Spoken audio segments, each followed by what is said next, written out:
story you are about to see is true. The names have been changed to protect the innocent.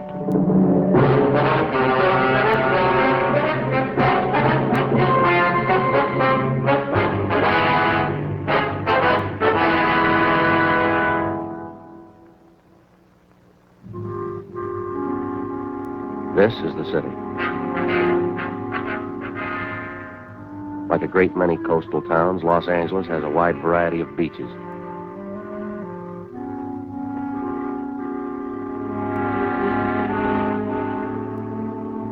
This is Long Beach, California. Like you, when I get a day off, I go here too. I'm a cop. It was Wednesday, March 18th. We were working the day watch out of Robbery Division. My partner's Frank Smith. The boss is Captain Harry Didion. My name's Friday. We'd gotten a report that a hold-up man we'd been after for months had been located. The report said he was armed. We knew he was dangerous. We had to get him.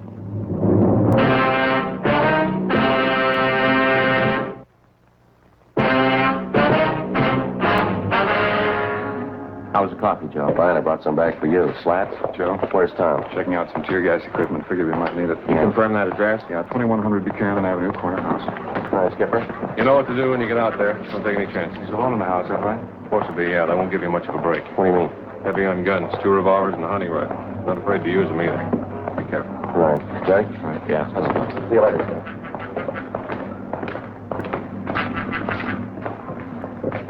Well, it's a long haul, huh? Hope this washes it up. Hunting rifle and 2 revolvers. What do you think, Joe? 18 robberies in 3 months. You know the guy as well as I do. Yeah. What's your guess?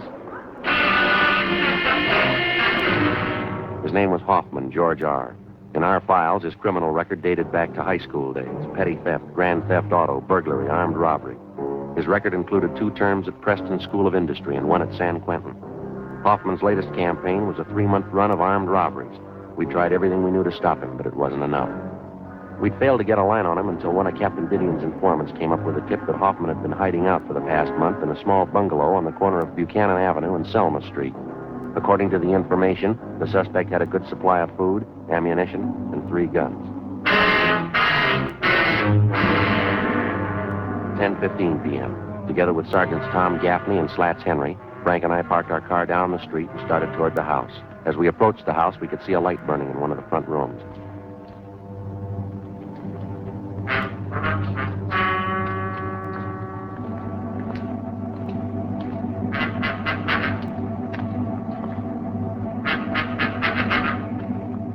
All right, Slats, you and Tom want to cover the back? All right, Joe. Go, Tom.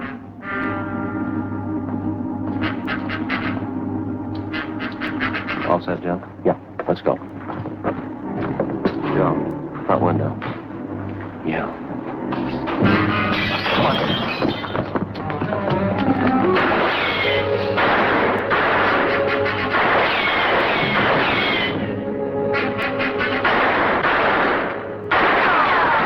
All right, Hoffman, come on out of there. Give it up. What do you think, Joe? I don't know. We got to get him out of there. Hoffman! What do you want, Bob? I'm telling you, throw those guns out and you follow them. I ain't coming out. You try coming out, I'll blow your head off. I ain't coming out. All right, lob one in there.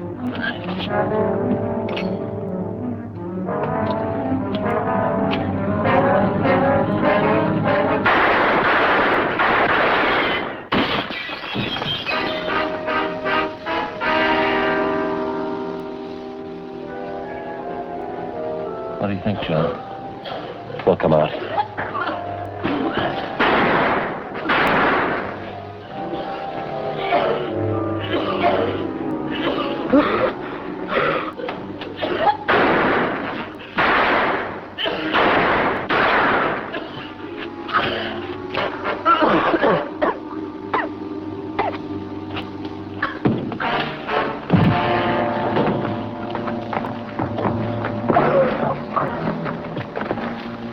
All right, come on, Hopper. On your feet. Come on, get up.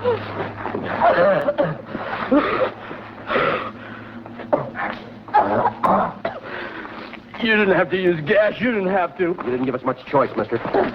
You got him, huh? That's right. Well, we'll check the house, Joe. All right, Slat. See you back at the car. Who told you? Who gave you the tip? What's the difference? Sure made it easy enough for you. Might as well open the door and let you in. Yeah, that's right. Come on, let's go. Lousy deal. I'll find out who did it. Takes me 10 years, I'll find out. I wouldn't make book on that, mister. What do you mean? You might be a little busy for the next 10 years.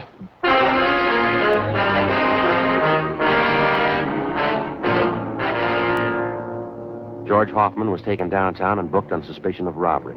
At a special show-up, he was identified by more than a dozen of his robbery victims.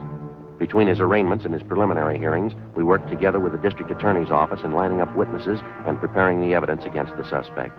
We figured we had an airtight case. Hoffman's trial in Superior Court was set for May 14th.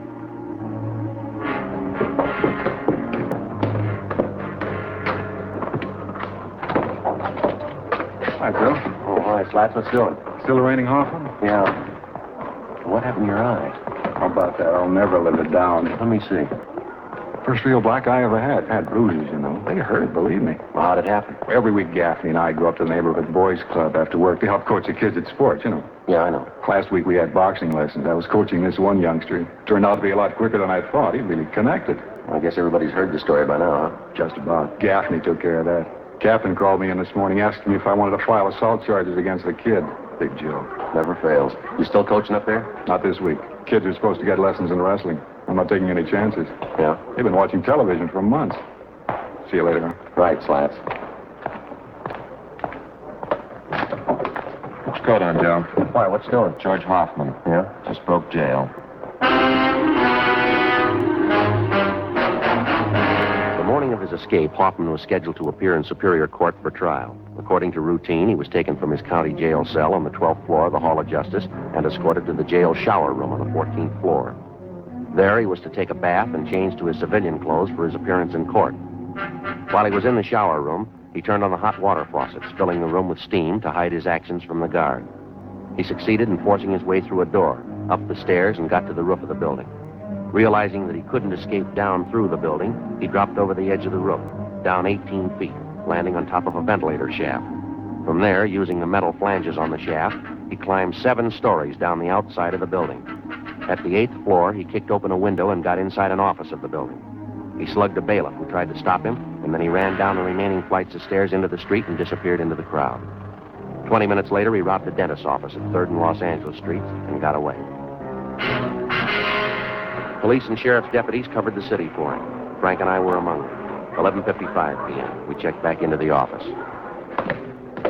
Hi, Skipper. How about Hoffman? Anything new?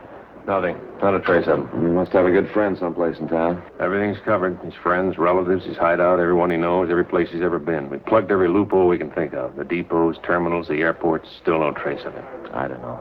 Sure is a strange one. No stranger than climbing down the side of a building. Did you check that story out, Captain? It's the truth. Apparently Hoffman planned the thing out pretty carefully. Well, how do you mean? The sheriff's men talked to some of the prisoners in the jail. They said Hoffman was practicing for it since the day we put him in there. He'd work out 5 to 6 hours every night, building up his hands and fingers. Well, how'd he do that? He used the upper bunk in his cell. He'd hang from the edge of it with the tips of his fingers. He'd do it for hours, pulling his body up and down. He made little grooves in the wall, dug his fingertips into them. Prisoners say he got so he could hold himself up like that 10 minutes at a stretch. That's pretty amazing. Robbery, did he? Yeah, Little John. I sent him out about 10 minutes ago to relieve you. Should be there any minute. Right. What about our schedule, Skipper? As far as I know, we'll go all night on this. Sheriff's office is same. Uh-huh. You two were relieved at 11:30. Better check back in here at 5:30 a.m. Okay? Right. Hot shot. I'll get it.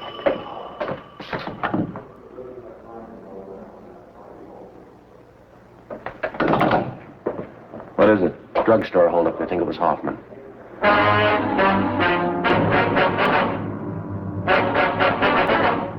The scene of the holdup was the Rex Lake Pharmacy on the corner of Pico Boulevard and Pine Lake Street. The victim, a Mr. Clarence Geringer, told us that the holdup man had entered through a rear door, slugged him, and escaped on foot with his overcoat and about $150 in cash. We showed him a number of mugshots. He identified George Hoffman as the bandit. A special detail of men were ordered on a thorough search of the general area around the drugstore. No sign of the suspect. The citywide Dragnet continued all that night and into the next day. No developments. The search went on. A week passed.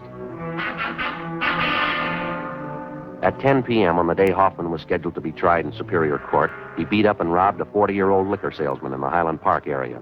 Again, he made good his escape. Routine investigation failed to turn up a thing. We continued to check out every possible lead.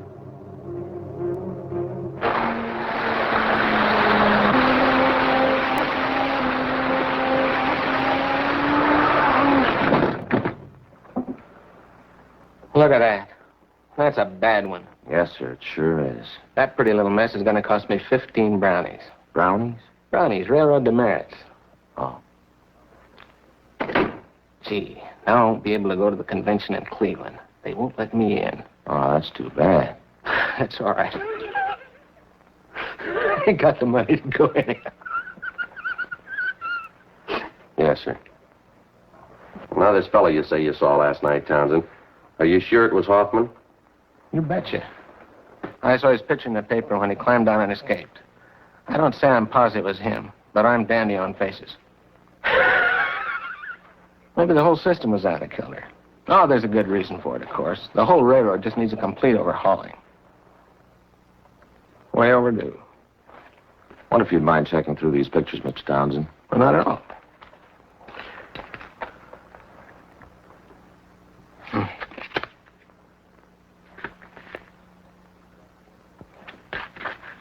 Gee, that's a mean-looking one.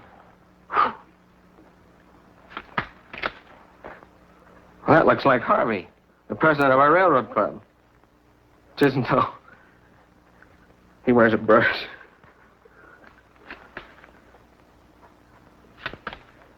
That's the one. That's him. Am I right? Yes, sir, that's Hoffman. Do you happen to know where he's staying? Yes, an auto court on Royal Oaks Avenue. He's been there for a month. Say, Sergeant, if you find out it really is this Hoffman, don't tell Mrs. Cox at the auto court. It'd just break her heart. That's all? She's sort of an amateur detective. She thinks she knows faces better than I do.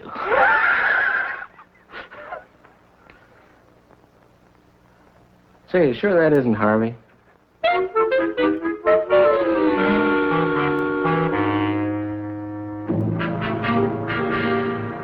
After we left Roy Townsend, we called the office and filled them in. Captain Didion called Pasadena and notified them. Then we drove out to the auto court in which the suspect was reportedly seen. Yes, you want something? Yes, ma'am. You, Miss Cox? Yeah, I'm the manager here. If you want lodgings, we're all filled up. You might try the Golden Eagle straight down the street there. We're police officers, Mrs. Cox. Could you hold that up a little closer? Yes, ma'am. Oh, yeah. Do you have a man named Hoffman staying here? Hoffman? No, I don't. Got a Hoffmeyer, though. Sure that's not it? Wonder if you'd look at this picture, please. Could you hold that a little closer, please? Yes, ma'am. Could you get a little closer? Well, I'm afraid not, ma'am. Oh, could you step out here, do you suppose? Thank you. You recognize him? Yeah, but his name's not Hoffman. It's King. Number 23. It's not in, though. Left about an hour ago. Think so? Yeah. I guess he won't be back for another hour.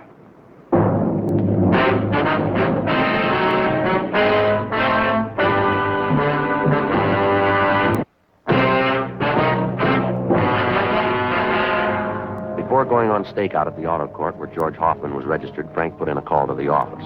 The owner of the court, Mrs. Cox, gave us a pass key to cottage number 23 where the suspect was staying. We advised her to say nothing to Hoffman when he returned. We went to cottage 23 and we waited. An hour passed. Hoffman failed to show. Another hour went by. Still no sign of him.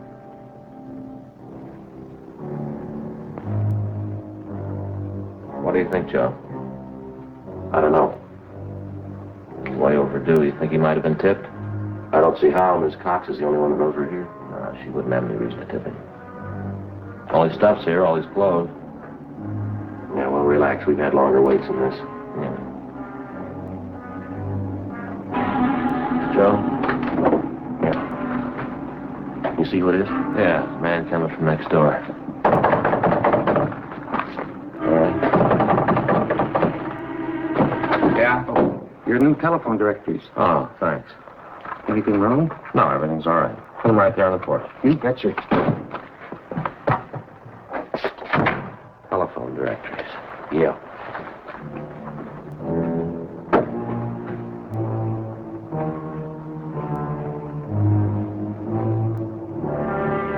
We checked with the office. No word.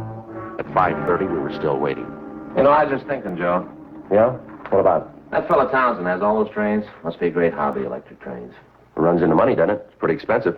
I was going to talk to Fay about it. It's real educational. My little boy get a big kick out of having his own train. Well, don't you think he's a little young? He's only 3 years old, isn't he? Yeah, but I could put it together for him, show him how to run it. Yeah, sure.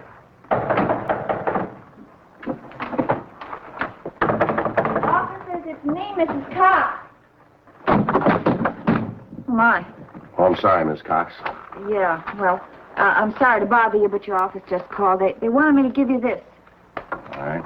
Thank you very much, ma'am. Hope everything's all right. Yes, everything's fine. Thank you. Well, I'll be in my office if there's anything you want. Yes, ma'am. Thank you.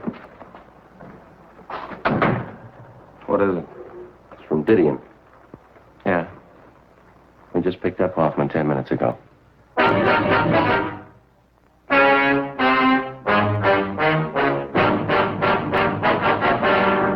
The suspect, George Hoffman, was taken back to Los Angeles and lodged in the county jail. This time there was no escape. At his Superior Court trial on August 16th, he was convicted on several counts of armed robbery and sentenced to the state penitentiary. From August to January of the following year, the months went fast. We washed up a string of liquor holdups just before Christmas. We got 2 days off. In January, Frank was off work for a week with a bad dose of the flu. Another 5 months went by. Toward the end of June, we got word that George Hoffman was no longer at the state penitentiary. After serving 11 months, the former holdup man had been paroled into the Army with the provision that he serve overseas. Another 3 weeks passed. July 12th, Tuesday. Frank and I had lunch at Eddie's Cafe, and we checked back in at the office. Good meal, huh? Want a soda, man? What for? Well, I don't know about you, but that Eddie can change his menu. Fried beans and pastrami sandwiches, that's all we ever get. Well, from the way you dug into him, I kind of got the idea you like him. Well, I like them, sure, but eat too much. Look at me. 3 sandwiches and 2 plates of beans. No wonder I can't eat dinner. All right, Joe. Slats? I didn't know you two were back from lunch. Okay if I grab a sandwich? Yeah, sure. Go ahead. We'll cover. Oh, there's someone waiting to see you in the next room. Oh, who is it? I'll get him. You want to come in here? Yeah, thanks. See you later, Joe. Right, Slats. Hi, Friday. Yeah? Let's do it. Remember me, George Hoffman? Oh, yeah, Hoffman, the Army uniform. I didn't recognize you. Yeah, I thought I might fool you. Guess you heard about me. Good break, huh, Sergeant? I'm glad you feel that way. How you doing with the Army? I'm pretty good enough. Sharpshooter. Yeah, that figures. I like it. Thought I'd drop up and see you fellas. See you still got the same partner. Smith? Yeah, we still work together. Oh, yeah. Been a long time, Hoffman. How are you? Pretty good, officer, thanks. Just thought I'd stop by, show you there's no hard feelings. Sure thing. Got any idea when you're going overseas? Boys in my outfit figure day after tomorrow. That's kind of one reason I dropped in to see you. How's that? Well, I know it's pretty nervy, but I got lots of that. See, a bunch of us were on leave till tomorrow noon and figured to go out tonight. And I'm a little short. You know how the Army pays. Well, here's a couple of bucks, Hoffman. Will that do you any good? Oh, that's sure swell of you, Sergeant. Thanks a lot. Here's a couple more might help. I can't tell you how I appreciate this. Believe me, I'm going to see that you get this money back. It's all right, Hoffman.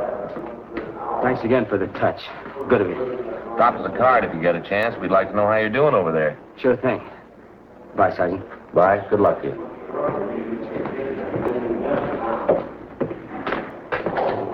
Thanks again for the money. Don't mention it.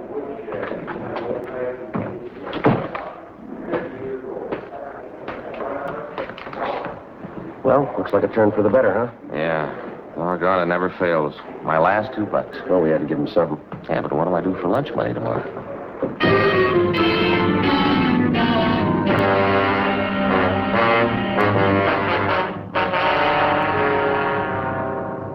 $2 p.m. We drove out to the Wilshire district to interview a victim of a recent drugstore holdup. 4 p.m. We brought him back downtown and took his statement. 4:30 p.m. Friday? Smith? Hi, Skipper. Henry says that ex-con George Hoffman was in today and you talked to him. Yeah, that's right. Have a look. The MP's just left. Well, your $2 went for nothing, Frank. Hoffman's wanted. Huh? He just broke out of Army prison this morning. Together with the Army authorities, local officers joined in the citywide search for Hoffman. At 10 o'clock that night, a food market at Santa Fe and Rialto was robbed and the proprietor was beaten. From our mug shots, the victim identified Hoffman as the holdup man. Shortly after midnight, a drugstore on Crenshaw was held up. Hoffman was again tabbed as a suspect. The next 2 days, the search was intensified. No leads. 2 more days went by. Late Saturday morning, we got a call from an ex-convict who told us that Hoffman had contacted him. Hoffman said he wanted to see him.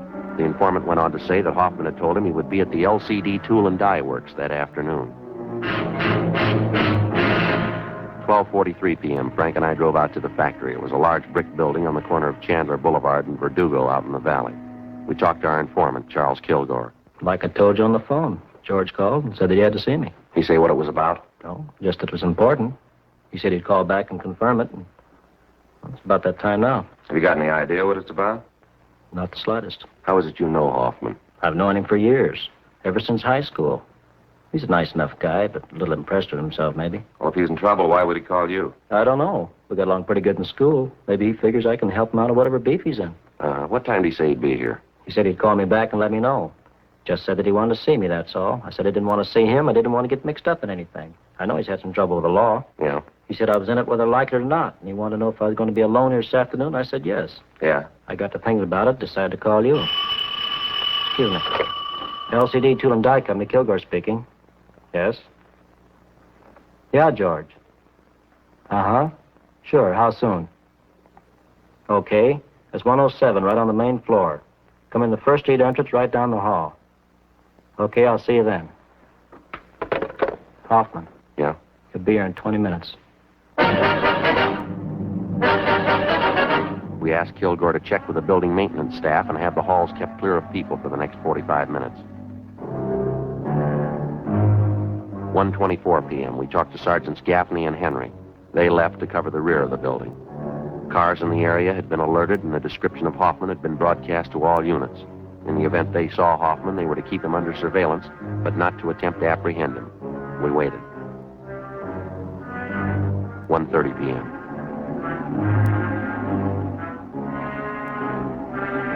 $140. 146.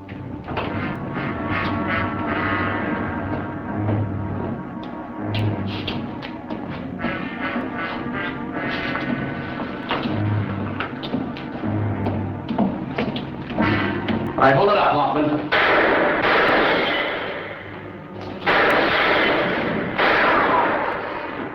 Get him on. Take a stairway up.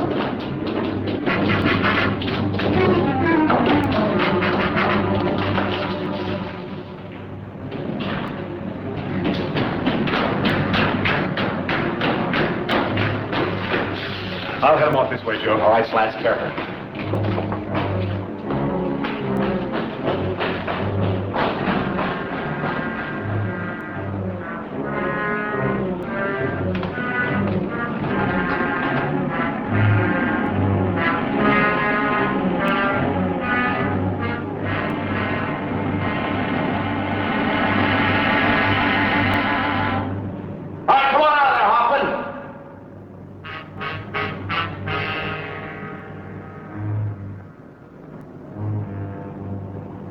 Come on out of there, Hoffman. You got no place to go.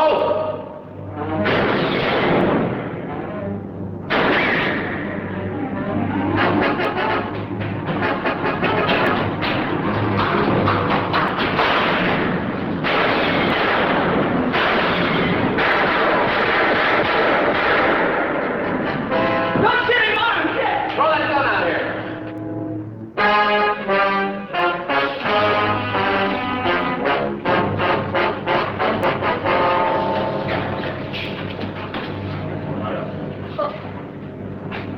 All right, let's go, Hoffman.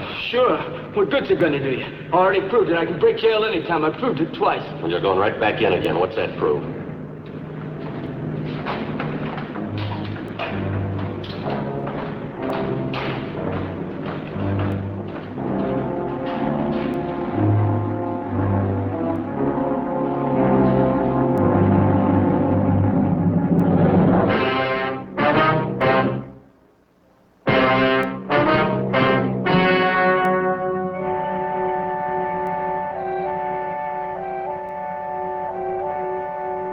On October 8th, trial was held in Department 89, Superior Court of the State of California, in and for the County of Los Angeles.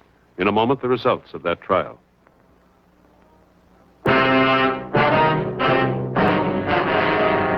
The suspect was tried and convicted of first-degree robbery, 3 counts, each sentenced to run concurrently.